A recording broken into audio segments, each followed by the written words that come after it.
reading one short story before bed every night to get through all of my short story collections.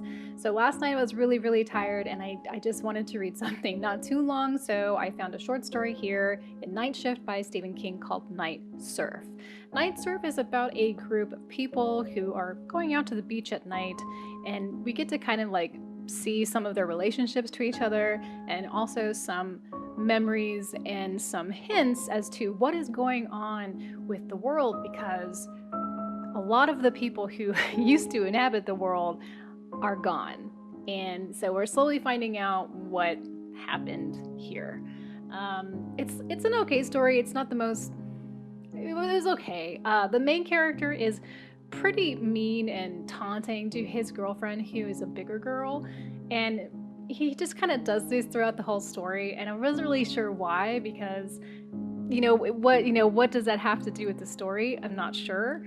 But yeah, it was okay. I would say it was like a 2.5, 3-star kind of read. Episode 2. This story is called The Salt Hag. It's by CJ Wright. The story is about a young man who is heading home after having a few drinks with a coworker.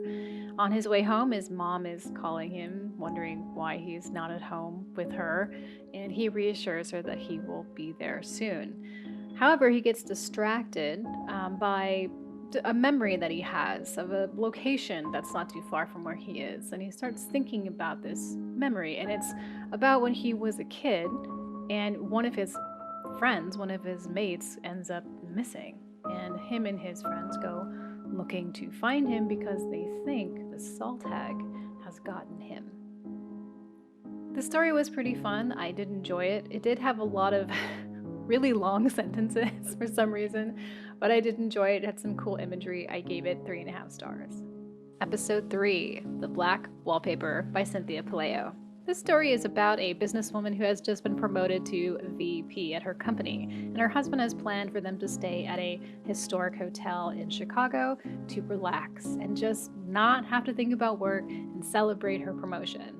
It's very clear, though, that this marriage has a lot of tension in it, and also the woman is living this very high-octane life in the sense that she is busy every single moment of the day. People are needing her for something all of the time. She really has no space for herself, no time for herself, and she is just, not a person who can relax very easily. So we get into this hotel, they stay the night there, and this is when our story takes off. It's very good, it's very chilling, it's well written. I enjoyed it a lot. I gave it 5 stars. Episode 4. The story that I read today is a haunted house is a wheel upon which some are broken. And this is about an older woman who is standing at the doorstep of her childhood home. And she's trying to decide if she wants to go inside.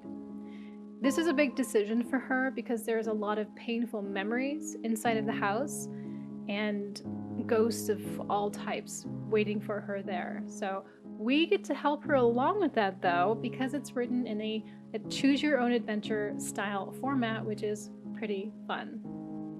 The story is very melancholic and kind of nostalgic in the sense of revisiting, your childhood. It also has a little bit of a fairy tale feel to it in the way that it's written. It was very cool. I gave it 4 stars. Episode 5. Today's story is I Am the Doorway from Night Shift.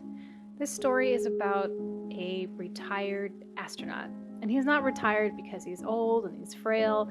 No, he is retired because he sustained intense injuries off-planet. One of his injuries that are very specific and difficult for him are these injuries to his hands. They're very itchy, they're red, they're painful. He has a very profound fear of what it might be. Eventually, we do get to learn what they are, and it is pretty shocking. This was a very cool sci-fi short.